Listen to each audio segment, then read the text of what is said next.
አሰላሙ አለይኩም ወራህመቱላሂ ወበረካቱ። የተከበራችሁ የተወደዳችሁ ውድ ሀገሬ ልጆች እንዴት ናችሁ? በያላችሁበት ሰላማችሁ ይብዛ። ዛሬ በአዲስ ቪዲዮ መጥቻለሁ። ላይክ፣ ሰብስክራይብ፣ ሼር እያረጋችሁ አበረታቱኝ። ያው ካኩ አልጀመርኩም። ከሀገሩና ከአቦ ካኩ ነው የሚጀመረው፣ ግን ለጊዜው ስላልተመቸኝ እንግዲህ ስለነበረ አልተመቸኝም ለማሳየትና እዚህ እንትን አንጥቻለሁ። ምንድነው ዳቦ ልገለብጥ ነው። በምንድነው በሰላጣ ቅጠል ነው የጋገርኩት። እንደምትመለከቱት በሰላጣ ቅጠል ነው የጋገርኩት።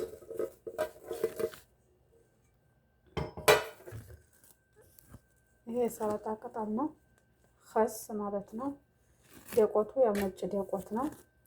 ስንዴ ካላችሁ አንድ ኩባያ ስንዴና አንድ ኩባያ ነጭ ደቆት አድርጋችሁ ታቦኩታላችሁ። ስታቦኩ ግን የምትጨምሩት መጀመሪያ ባዶ ባሊ ታመጣላችሁ። ሳህን ማቡኪያችሁን ሳህን ታዘጋጃላችሁ። ትንሽ የውሃ ታረጉና ጨውና ትንሽ ስኳርና ዘይት፣ ጥቁር አዝሙድ፣ ሀበ ሰውዳ፣ ሀበ በረካ ማለት ነው።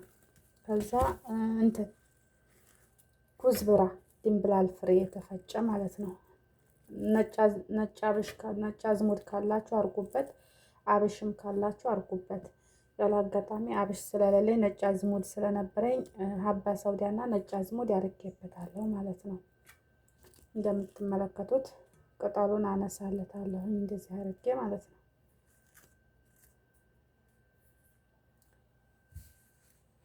እና በውሃ በደንብ አርጋችሁ እሽት እያረጋችሁ እጃችሁን ውሃ እያስነካችሁ እሽት እያረጋችሁ እጃችሁን ውሃ እያስነካችሁ እሽት እያረጋችሁ ታቦኩታላችሁ ማለት ነው። ቅጠሉን ደግሞ በደንብ አርጋችሁ የሰላጣውን ቅጠል ታጥባላችሁ። በደንብ አርጋችሁ ነው የምታጥቡት። እሺ ወዶችዬ፣ እዚህ ቁና አለኝ ዳቦዬን የማረግበት። ቁና እንትን እንዳይል ትኩስ ስለሆነ ዳቦ እንትን እንዳይለው እዚህ አነጥፍበታለሁ። እንደዚህ መንዴን እዚህ ላይቱ ላይ ዳቦ አረጋዋለሁኝ። ዳቦውን ኦፕን ውስጥ ድየዋለሁኝ። ቅጠሉን ሳነሳው ትንሽ ከላይ ያልቀላ ስላለ እሱን ለማቅላት ማለት ነው። ያው ቅጠሉን ስታነሱ ያልቀላ ቦታ ይኖራል፣ ያጋጥማል። እና አሁን መልሼ ፎረን ውስጥ ድየዋለሁኝ ቅጠሉን አንስቼለት ማለት ነው። በነገራችን ላይ ዳቦ ገና ትኩስ ነው፣ ግን ቅጠሉን ከላይ አብዝቼበት ስለነበረ እሳት አልደረሰውምና ቅጠሉን ቀነስኩለትና ድየዋለሁኝ። አሁን ከላይ ብቻ ነው። ቁና ላሳያችሁ። ይሄ ቁና ስንት ብር እንደተገዛ ብታውቁ? 60 ብር ነው የተገዛው። እንዴ ስራ ጥቼ ነው አልገዛም ነው የምትሉት፣ ግን ምን ይደረግ አንዳንዴ ለዳቦ ለእንጀራ ቆንጆ ነው ብዬ ነው የገዛሁት። 60 ብር ነው የገዛሁት። ረመዳን ላይ ነው ለኢድ ሐላዊያት ላድልበት መስጊድ የገዛሁት ማለት ነው። ቪዲዮ እኮ ለቅቄ አጫውቻለሁኝ።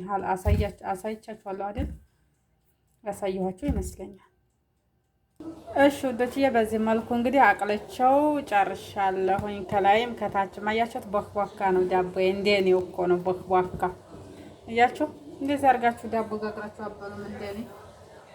በዚህ መልኩ እንግዲህ ዳቦአችን አልቋን። ቆንጅዬ ዳቦ እንበላለን። ነገ ደግሞ ሰኞ ነው። ከቻላችሁ ጾሙ፣ ካልቻላችሁ ደግሞ ለሚችሉ ሰዎች አሳውቁ ማለት ነው። እንግዲህ ይሄን ይመስላል። አቦካኩን ነግሬያችኋለሁ። ይሄ ዘባዲ እርጎ የለውም፣ እንቁላል የለውም። ነጭ ደቆት ነው። ጥቁር አዝሙድ፣ ነጭ አዝሙድ፣ ድንብላል፣ የተፈጨ ድንብላል። ነጭ አዝሙድን በእጄ ነው ድቅቅ ያረኩት፣ እሽት አርጌ በእጄ ያረኩበት። ድንብላሉ ግን የተፈጨን ስለነበረ አረኩት ማለት ነው። እና ጥቁር አዝሙድ፣ ጨው፣ ስኳር፣ ዘይት፣ ውሃ እንደዚህ አርጌ ነው የጋገርኩት ያቦካሁት። እጄን በውሃ እያስነካውኝ እሽት እያረኩኝ ስተሚላላ ከዛ እሽት አርጌ ካቦካሁት በኋላ ፌስታል ሸፍኝ ያስቀመጥኩት። ኮፍ ሲል ደግሞ ከመጋገሪያ ላይ ለትንሽ ሰዓት ደግሞ ተውኩት። ቅጠሉን ከታች ዘይት እየቀባሁኝ ቅጠሉን ከታች አረኩት። ከዛ ሊጤን ከላይ ደግሞ እንደዚህ ዘይት እየቀባሁኝ አለበስኩት። ቅጠሉን ትንሽ ተውኩት። ትንሽ ኩፍ ማለት ሲጀምር ፎሮን ውስጥ ዶልኩት ማለት ነው። በምድጃ መጋገር ትችላላችሁ እንደዛ አድርጋችሁ። እኔ በፎሮን ውስጥ ነው የዶልኩት። ይሄን የመሰለ ዳቦ እንግዲህ ጋግር ያለው ጋግራችሁ ብሎ ወዲያችኋለሁ። ቻው ቻው። ላይክ፣ ሰብስክራይብ፣ ሼር ማድረጋችሁን እንዳትረሱ እሺ። እና ደግሞ ነገ ሰኞ ነው። ከቻላችሁ ጾሙ፣ ካልቻላችሁ ለሚችሉ ሰዎች አሳውቁ። ባረካላሁ ፊኩም።